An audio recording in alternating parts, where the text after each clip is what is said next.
No niin, Domination on tällä kertaa jäähallissa ja mulla on vieressäni Alex Cannibal Corpse -yhtyeestä, joka esiintyy tänään täällä muun muassa Children of Bodomin kanssa.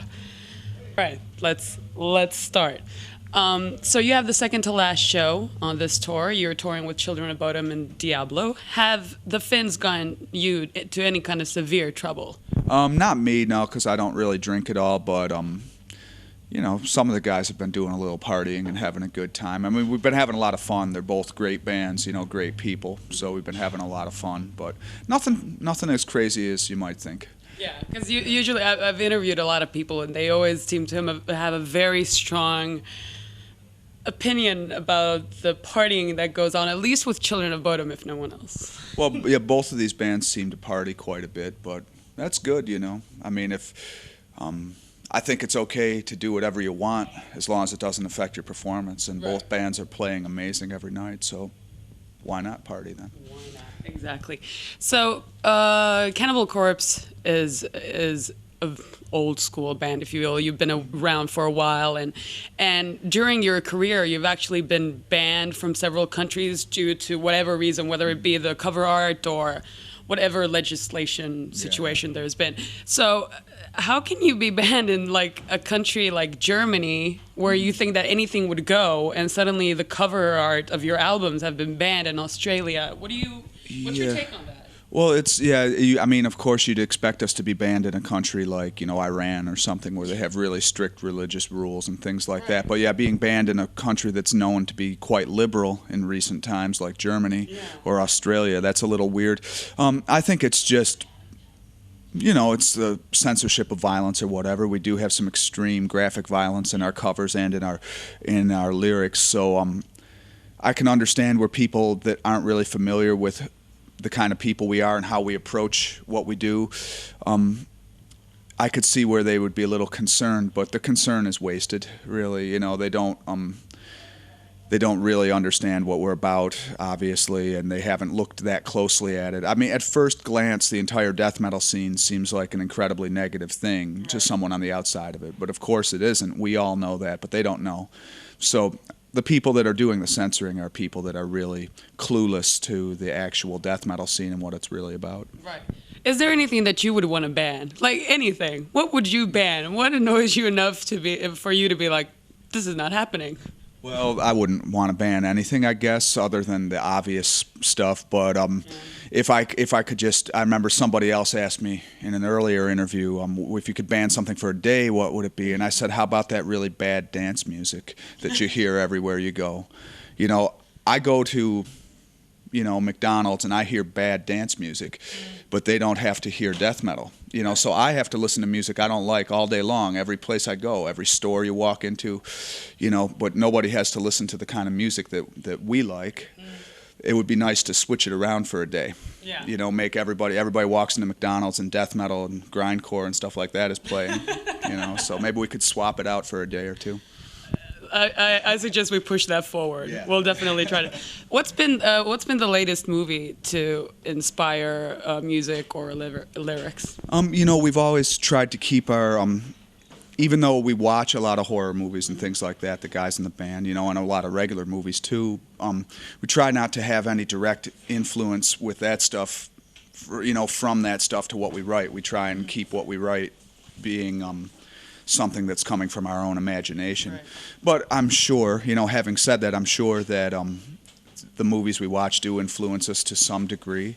I saw a couple of pretty good movies lately. There's a movie called High Tension from France that I liked a lot. Yeah, that's a good one. Yeah, and a movie called The Girl Next Door from the United States that was really disturbing. Yeah, that's a rough one. Yeah. The book is really good. No, I haven't read the book. Just actually, a friend of mine, the bass player for Paths of Possession, Randy, gave me a bunch of movies because he's a real horror aficionado, and he kind of keeps me up to date on all the good new horror, and he loaned me those ones, and I was really impressed with both. A movie called Inside from France. See, really this is my Facebook status says this today. I just watched Inside to get in the mood for Cannibal Corpse. Cool. I watched Inside today because of this. Yeah, people are crazy about that movie. Great. Yeah, it is. That's a really good one. So Yeah. lots of good stuff from France lately, which is cool. Awesome. So what's been influencing now the new album that was just released? You know, really, like I said, we try not to take influence from any direct source. You know, be it when we're writing the music, you know, we're not trying to think about a certain band when we write. And when we're writing the lyrics, we're not thinking about a certain movie or a certain book or anything. We're trying to use our own imaginations. The general theme of the band is lyrically, it's violent death. And then musically, it's just violent death metal, you know, like really. So that's what it's got to be, is like an aggressive, dark sounding music with lyrics that match. And those kind of things probably were inspired loose, you know, like in a general way by all the music we listen to and the movies we watch. But in a more specific way, no, we're not inspired by any of those things. We try and just think of our own ideas. But do you ever really have your own ideas? It's hard to say, because you're going to be inspired by things around you. Either that, or someone could have invented death metal 500 years ago. You know, like everybody's inspired by something that came before them. That's why music kind of builds up after time. And same thing with horror movies, really. I think that you wouldn't have found a modern horror movie, effects aside, you wouldn't have found a story like one of the Saw movies or something like that had it not been for horror movies that came before it. Everything's inspired by everything else to some degree. No matter how original it is, it's still somehow borrowing from something that came before it. Have you ever thought? Well, I know that George is a big fan of World of Warcraft and possibly even Death Clock. I'm thinking most of you probably like the cartoon Death Clock. So have you ever thought about dabbling in that kind of a media, more like for games or animation? I know Michael Ammett for Carcass did a guest voice thing. Yeah. George actually did a guest voice for Death Clock, and apparently in World of Warcraft they, without even telling him, they named a character after him that's an NPC character in the game. I don't know much about the game, honestly, though. That's something you'd have to talk to George about, and he could tell you all about it, I'm sure. But yeah, Death Clock, they've actually, you know, on the Metalocalypse show, the guys, Brendan and Tommy, have actually gotten George in on doing a few guest vocals. So yeah, we're totally interested in doing things like that. It's really whether or not anybody wants to approach us about it, because that's what you need, is for someone to actually ask you to do those things first. We can't really make those things happen on our own, but we've been fortunate enough to have a couple of cool things like that happen recently. Right.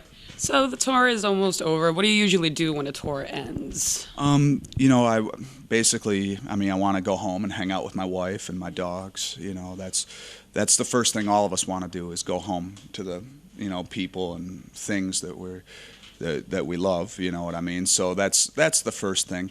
Really go home, take a shower too, you know, because no matter how clean you get out here, I mean, you know, we're taking showers and then changing back into the same clothes we were wearing, because you don't get to do laundry out here. So your body's clean, but you're wearing the same clothes for days and days. You know, sometimes weeks. Yeah, it's the truth, you know, like, and that's how everybody's living on tour. It's not us. We're not unique in this way. Everybody's kind of, you know, you're kind of roughing it out here in that sense, even though it's still a really fun way to live. You know, there's little comforts of home that you miss out on. So you go home and you can just relax. You got your own private space. You know, you're just with your wife or whoever.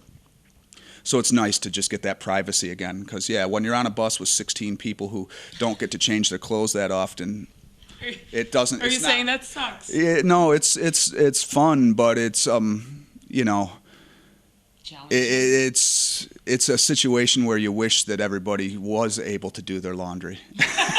I'll leave it at that. Gotcha. All right. So, well, have a good show today, and still tomorrow, another day in Finland, and have a safe trip home when you finally get home. Yeah. Thanks very much. Thanks for the interview. Thank you. Kiitos. Jatketaan.